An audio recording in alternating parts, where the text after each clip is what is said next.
भारत की आज़ादी के इतिहास में शहीद आज़म और लोक नायक के रूप में याद किए जाने वाले महान क्रांतिकारी शहीद भगत सिंह करीब 12 साल के थे जब जलियांवाला बाग हत्याकांड हुआ था। सूचना मिलते ही अपने स्कूल से 12 मील पैदल चलकर वो जलियांवाला बाग पहुंचे। इस घटना ने उनके मन पर जो गहरा आघात पहुंचाया, उसने उन्हें वो शक्ति और संकल्प दिया कि आजीवन वो देश की आज़ादी की अलग जगाते रहे। 8 अप्रैल 1929 को गिरफ्तार हुए भगत सिंह फांसी से पहले करीब 2 साल जेल में रहे।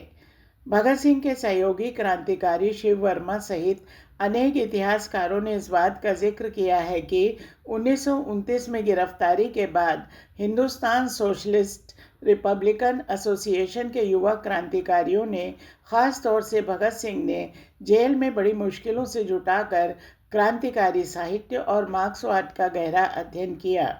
इसके पीछे भगत सिंह की मुख्य चिंता ये थी कि कैसे भारत आज़ाद हो और उसके बाद आत्मनिर्भर विकसित राष्ट्र बने। उन्होंने विश्व की महान क्रांतियों और उससे जुड़े साहित्य को पढ़कर नोट्स लिए। इस प्रकार रोजनामचा लिखने वाली सामान्य सरकारी नोटबुक को भगत सिंह ने भारतीय इतिहास का दुर्लभ दस्तावेज बना दिया। शहीद आज़म भगत सिंह की जेल डायरी। आज़ादी, गरीबी और वर्ग संघर्ष पर भगत सिंह के विचारों विभिन्न राजनीतिक विचारकों और बुद्धिजीवियों जैसे Lenin, Marx, Omar Khayyam, Morozov, Rabindranath Tagore, Trotsky, Bertrand Russell, Dostoevsky, Wordsworth, Ghalib और दूसरे लोगों के विचारों से भरी हुई थी जेल डायरी। इस जेल डायरी के पन्नों के माध्यम से एक वास्तविक भगत सिंह उभरते हैं जो बिना टोपी या बंदूक के हैं, जिनके पास एक तर्क सम्मत दिमाग और एक मजबूत समाजवादी सोच है। पूरी नोटबुक भगत सिंह के छोटे अक्षरों वाली लिखावट में लिखी गई है। ज़्यादातर नोट्स के उन्होंने छोटे सार गर्भित शीर्षक भी रखे हैं। बहुत से शीर्षक हाशिए पर दिए गए हैं। कुछ महत्वपूर्ण वाक्यांशों को भी हाशिए पर लिखा गया है। कुछ हिस्सों पर ज़्यादा जोर देने के लिए बाईं ओर खड़ी लकीर खींची है। शहादत के 63 साल बाद छपी भगत सिंह की जेल डायरी। रूसी विद्वान एलवी मित्रोखिन पहले व्यक्ति थे जिन्होंने 1981 में छपी अपनी किताब लेनिन एंड इंडिया में पहली बार एक अलग अध्याय में भगत सिंह की दुर्लभ जेल डायरी से विस्तृत हवाले देते हुए उनके द्वारा आखिरी दिनों में किए गए क्रांतिकारी और मार्क्सवादी साहित्य के गहरे अध्ययन पर प्रकाश डाला था। मित्रोखिन ने उन कड़ियों को जोड़ने की कोशिश की जो भगत सिंह के चिंतन के आधार सूत्र थे। एक बार सोचने पर अविश्वसनीय सा लगता है कि क्रांतिकारी जीवन और जेल की बीहड़ कठिनाइयों में भगत सिंह ने ब्रिटिश सेंसरशिप की तमाम दिक्कतों के बावजूद किताबें जुटाकर इतना व्यापक अध्ययन लेखन कर डाला। महज 23 साल की उम्र में चिंतन का जो धरातल उन्होंने हासिल किया, वो उनकी युगांतरकारी दृष्टि का उदाहरण है। शिक्षित लोगों का एक बड़ा हिस्सा भगत सिंह को एक महान वीर तो मानता है, पर यह नहीं जानता कि 23 साल का वो युवा एक महान चिंतक भी था। भगत सिंह की जेल नोटबुक एक महान विचार यात्रा का दुर्लभ साक्ष्य। एलवी मित्रोखिन लिखते हैं, अक्टूबर 1967 में एक वयोवृद्ध भारतीय क्रांतिकारी विजय कुमार सिन्हा से मेरी भेंट हुई। 1929 में अंग्रेज सरकार ने उन्हें उस मुकदमे में सज़ा दिलवाई थी जो इतिहास में लाहौर षड्यंत्र केस के नाम से जाना जाता है। उन दिनों की घटनाओं को याद करते हुए श्री सिन्हा ने महान भारतीय क्रांतिकारी भगत सिंह के बारे में बताया, जो फांसी के तख्ते पर चढ़ने से कुछ घंटे पहले तक लेनिन की जीवनी पढ़ते रहे थे। कैसा अनुपम इच्छा बल था उस वीर का। लेकिन दूसरी तरफ लेनिन का प्रभाव इतना प्रबल था कि सुदूर औपनिवेशिक भारत में मृत्युदंड प्राप्त कैदी उनके जीवन का वर्णन पढ़कर जीवनदायी खुराक हासिल कर रहे थे। सुबह का वक्त था। इस दिन भगत सिंह 23 वर्ष 5 महीने और 26 दिन के हुए थे। लाहौर का एक अखबार देखते हुए भगत सिंह की नज़र हाल ही में छपी लेनिन की जीवनी के बारे में एक लेख पर पड़ी। हर हालत में वो उसे पढ़ना चाहते थे। भगत सिंह जानते थे कि औपनिवेशिक अदालत अपना फैसला सुना चुकी है और उन्हें फांसी मिलकर रहेगी। ये क्षण ऐसे होते हैं जब आदमी अपने प्रियजनों के दर्शन करना चाहता है। भगत सिंह के लिए लेनिन से ज़्यादा करीबी और कौन हो सकता था। लेनिन की जीवनी पढ़ने का मतलब लेनिन से मिलना था। विलक्षण क्रांतिकारी और भारत के राष्ट्रीय नायक भगत सिंह का जीवन एक वीर का जीवन था। भारत के अलावा सोवियत संघ और दूसरे देशों में भी उन पर किताबें लिखी गई हैं। लेनिन के बारे में भारत मेरी किताब में एक पूरा अध्याय, वो पुस्तक जो भगत सिंह ने पढ़ी, इस वीर के जेल जीवन को समर्पित है। और आज 10 साल बाद मुझे नए दस्तावेज़ों के होने का पता चला। ये मुझे भगत सिंह के भाई कुलवीर सिंह ने दिखाए। इन दस्तावेज़ों से ये पता चलता है कि क्रांतिकारी होते हुए वे एक आस्थावान मार्क्सवादी बने। इन दस्तावेज़ों में शामिल हैं भगत सिंह की जेल डायरी, उन्होंने जो किताबें पढ़ी, उनके सारांश और उद्धरण। इन चीज़ों के बारे में भारतीय पत्र पत्रिकाओं से पता चला। 1968 में भारतीय इतिहासकार जी देवल ने पीपुल्स पाथ पत्रिका के लिए शहीद भगत सिंह लेख लिखा, जिसमें उन्होंने 200 पृष्ठों की एक कॉपी का जिक्र किया और बताया कि उसमें अनेक विषयों पर भगत सिंह के नोट्स हैं, जिनसे उनकी रुचि की व्यापकता का पता चलता है। कॉपी में पूंजीवाद, समाजवाद, राज्य की उत्पत्ति, कम्युनिज्म, धर्म, समाज विज्ञान, भारत फ्रांस की क्रांति, मार्क्सवाद, सरकार के रूपों, परिवार और अंतर्राष्ट्रीयतावाद पर नोट्स हैं। देवल ने ये नोट्स पढ़े और इस बात पर जोर दिया कि इन्हें प्रकाशित किया जाना चाहिए। भगत सिंह की ये नोटबुक उनके दूसरे कागजातों के साथ जेल अधिकारियों ने 23 मार्च 1931 को भगत सिंह को फांसी दिए जाने के बाद उनके परिवार वालों को सौंप दी थी। इन दस्तावेजों की प्रामाणिकता इस तथ्य से पुष्ट होती है कि एक तो वे क्रांतिकारी के परिवार में सुरक्षित रखे गए, दूसरे कॉपी के पृष्ठ भगत सिंह की छोटे अक्षरों की लिखावट में हैं। वो अंग्रेजी में लिखते थे, कहीं कहीं उर्दू का भी इस्तेमाल उन्होंने किया। पृष्ठ 68 पर तिथि अंकित है 12 जुलाई 1930 और हस्ताक्षर हैं भगत सिंह। ये दस्तावेज युवा क्रांतिकारी के समृद्ध आत्मिक जीवन पर आत्मशिक्षा के लिए उनके घोर परिश्रम और जेल में कैद के दौरान उनकी विचारधारात्मक खोज पर रोशनी डालते हैं। एक सरसरी नज़र डालने पर भी पता चल जाता है कि लेखक प्रबुद्ध था। उसने पश्चिमी चिंतकों के विचारों को आत्मसात किया। इसमें मार्क्सवाद में भगत सिंह की रुचि सबसे ज़्यादा अहम है। उनके इस पहलू को भारत और दूसरे देशों के बुर्जुआ इतिहासकार छिपाते रहे हैं। भगत सिंह के नोट्स जो उन्होंने संक्षिप्त सारगर्भी शीर्षकों के साथ लिखे, उनकी व्यक्तिगत भावनाओं का प्रतिबिंब है। वो आज़ादी के लिए तड़प रहे थे, इसीलिए उन्होंने बायरन, विटमैन और वर्ड्सवर्थ की आज़ादी के विषय में पंक्तियाँ अपनी कॉपी में उतारी। उन्होंने इब्सन के नाटक, दोस्तोयेव्स्की का अपराध और दंड और ह्यूगो का पददलित उपन्यास पढ़े। रूसी क्रांतिकारी वेरा फिग्नर और रूसी विद्वान और क्रांतिकारी एन मोरोजोव की रचनाओं से जेल जीवन की कठिनाइयों के जो उद्धरण उतारे, वे उनकी मनोभावनाओं के अनुरूप थे। उमर खयाम की पंक्तियां भी थी जो दिखाती हैं कि किस प्रकार भगत सिंह ने जीवन और मृत्यु के प्रश्नों पर चिंतन किया, जबकि वो औपनिवेशिक अदालत के फैसले का इंतज़ार कर रहे थे। भगत सिंह ने अपने को मुकदमे के लिए तैयार करने के उद्देश्य से कानून का भी अध्ययन किया। जेल में किताबों का इंतज़ाम भगत सिंह की मुख्य चिंता थी। जुलाई 1930 में उन्होंने अपने मित्र जयदेव गुप्ता को लिखा, कृपया लाहौर के द्वारकादास पुस्तकालय के लाइब्रेरियन से पूछना कि बोस्टल जेल में कैदियों को किताबें भेज दी गई हैं या नहीं। कृपया विनती करना कि किताबें ज़रूर भेज दें। क्रांतिकारी जे सान्याल ने, जो कुछ समय तक भगत सिंह के साथ जेल में रहे थे, इस बात पर जोर दिया कि डिकेंस, सिंक्लेयर, वाइल्ड और गोरकी उन्हें ज़्यादा पसंद थे। स्वतंत्रता के लिए संघर्ष और दूसरों के लिए आत्म बलिदान के विचार हम उनकी डायरी के हर पृष्ठ पर पाते हैं। पृष्ठ 23 पर भगत सिंह ने थॉमस जेफरसन के मशहूर शब्द लिखे, आज़ादी के बिरवे को समय समय पर देशभक्तों और तानाशाहों के खून से ताज़ा किया जाना चाहिए। यह कुदरती खाद है। शुरू में उन्होंने Rousseau, Thomas Paine, Thomas Jefferson और पैट्रिक हेनरी के स्वतंत्रता और मानव के जन्मसिद्ध अधिकारों पर विचार नोट किए।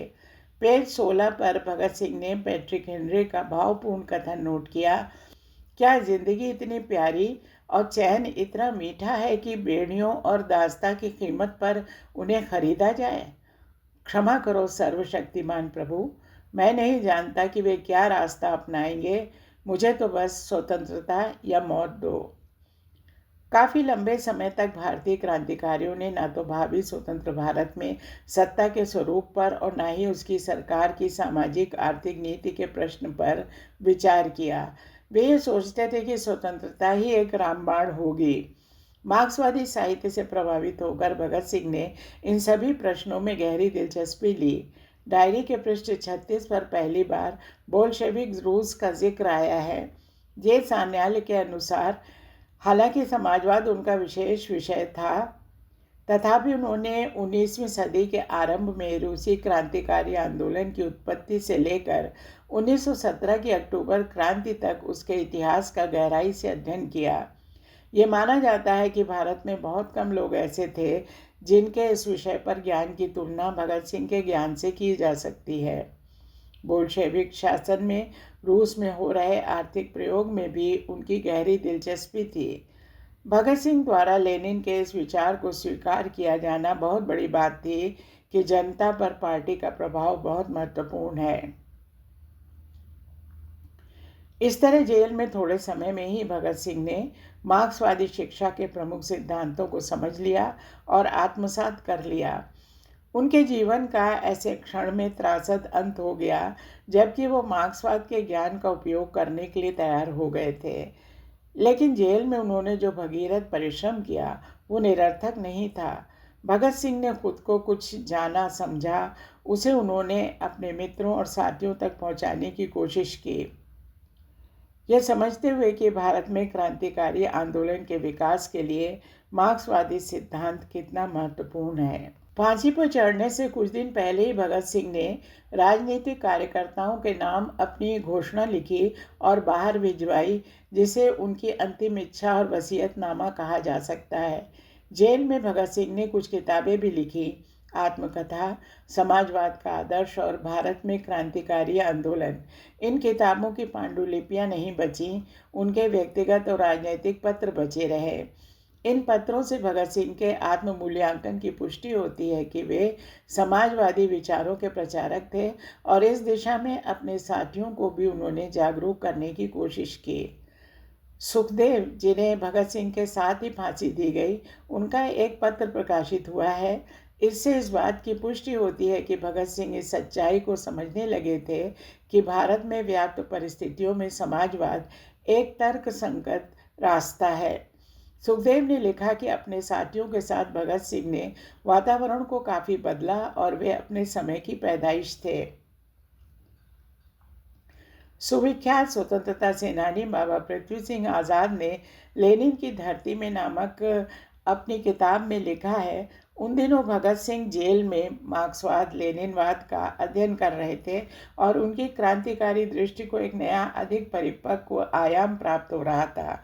वो भली भांति जानते थे कि उन्हें फांसी होगी, लेकिन शहीद होने से पहले वो आश्वस्त होना चाहते थे कि भारत में क्रांतिकारी आंदोलन उस नई अवस्था में पदार्पण कर ले जिसकी कल्पना उन्होंने मार्क्सवादी सिद्धांतों और सोवियत क्रांति के अध्ययन के आधार पर की थी। भगत सिंह के दूसरे भाई गुलतार सिंह का विचार था कि भगत सिंह जेल में कूट भाषा में भी एक डायरी रखते थे जो अभी तक नहीं मिल पाई है। एल.वी. मित्रोखिन लिखते हैं, भारत में एक ऐसे व्यक्ति से भी मेरी मुलाकात हुई जो भगत सिंह को फांसी दिए जाने से कुछ घंटे पहले ही उनसे मिले थे। ये थे प्राणनाथ मेहता, भगत सिंह के दोस्त और वकील। उन्होंने मुझे बताया, 23 मार्च 1931 को मुझे वो किताब मिल गई जो भगत सिंह ने मंगवाई थी। मैं उससे मिलने गया। जेल के गेट पर मुझे बताया गया कि भगत सिंह और उसके दोस्तों ने किसी से भी मिलने से इनकार कर दिया है। वजह यह थी कि जेल के अधिकारियों ने करीबी रिश्तेदारों को छोड़कर और किसी से मिलने पर पाबंदी लगा दी थी। इसके विरोध में भगत सिंह और उसके साथियों ने कहा कि वे किसी से भी नहीं मिलेंगे। मैं जेल के अधिकारियों से मिलने गया। उनमें एक मिस्टर पुरी नेक इंसान निकला। उसने मुझे सलाह दी कि 3 कैदियों के वकील होने के नाते मैं अर्जी दे दूं कि मुझे उनकी आखिरी इच्छा लिखने के लिए उनसे मिलना है। फिर उसने मुझे भगत सिंह की काल कोठरी में ही उससे मिलने की इजाज़त दे दी। थोड़ी देर बाद राजगुरु और सुखदेव को भी वहाँ लाया गया।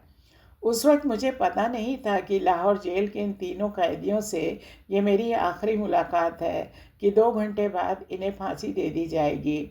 भगत सिंह ने मुझसे पूछा कि मैं किताब लाया हूँ या नहीं। मैंने उसे किताब दी तो वो बड़ा खुश हुआ। किताब लेते हुए बोला, आज रात को ही इसे ख़त्म कर दूंगा, इससे पहले कि वे। उस बेचारे को क्या पता था कि वो किताब आखिर तक कभी नहीं पढ़ पाएगा। अगले दिन जेल के संतरी ने मुझे बताया कि जब भगत सिंह को लिवाने आए थे तो वो ये किताब पढ़ रहा था। बाद में भगत सिंह मेरे लिए जो चीज़ें छोड़ गए थे उनके साथ मुझे वो किताब भी मिली। वीरेंद्र सिंधु ने अपनी किताब में लिखा है कि भगत सिंह प्राणनाथ मेहता की लाई लेनिन की जीवनी पढ़ रहे थे जब दरवाज़ा खुला। दहलीज पर अफसर खड़ा था। सरदार जी, उसने कहा, फांसी लगाने का हुक्म आ गया है, तैयार हो जाइए। भगत सिंह के दाएं हाथ में किताब थी। उससे नज़र उठाए बिना ही उन्होंने बायां हाथ उठाकर कहा, ठहरिए, यहाँ एक क्रांतिकारी दूसरे क्रांतिकारी से मिल रहा है। कुछ पंक्तियाँ और पढ़कर उन्होंने किताब एक तरफ रख दी और उठ खड़े हुए बोले, चलिए। भगत सिंह के क्रांतिकारी दल में से एक और कर्मठ क्रांतिकारी निकला जो आगे चलकर भारतीय कम्युनिस्ट पार्टी का महासचिव बना, अजय कुमार घोष। भगत सिंह और उनके साथी किताब में अजय घोष ने लिखा कि भगत सिंह भारत के राजनीतिक क्षितिज पर अल्पांश के लिए एक उल्का पिंड की तरह चमके और लुप्त होने से पहले वो लाखों लोगों के लिए एक नए भारत की आत्मा और आशाओं का प्रतीक बन गए। भगत सिंह और उनके साथियों जैसे निडर क्रांतिकारियों का बलिदान व्यर्थ नहीं था। उनके दल के सर्वश्रेष्ठ प्रतिनिधि इस निष्कर्ष पर पहुंचे कि मुट्ठी भर नौजवान क्रांति नहीं ला सकते। लोगों को संघर्ष के लिए संगठित करना चाहिए, ठोस कार्य नीतियाँ तैयार करना, उन पर अमल करना तथा लोगों को सत्ता के अंतिम संघर्ष की ओर ले जाना चाहिए। चलते चलते इस तथ्य की चर्चा भगत सिंह के कई साथियों और इतिहासविदों ने की है कि जेल में उन्होंने 4 और किताबें लिखी थी। आत्मकथा, समाजवाद का आदर्श, भारत में क्रांतिकारी आंदोलन तथा मृत्यु के द्वार पर। इनकी पांडुलिपियां उपलब्ध नहीं हैं। ये बड़ी दुर्भाग्यपूर्ण स्थिति है। प्रमुख मार्क्सवादी साहित्यिक आलोचक डॉक्टर रामविलास शर्मा ने भगत सिंह को एक ऐसे व्यक्ति के रूप में देखा जो मार्क्सवादी नहीं थे लेकिन समाजवादी और क्रांतिकारी विचारों से प्रभावित थे।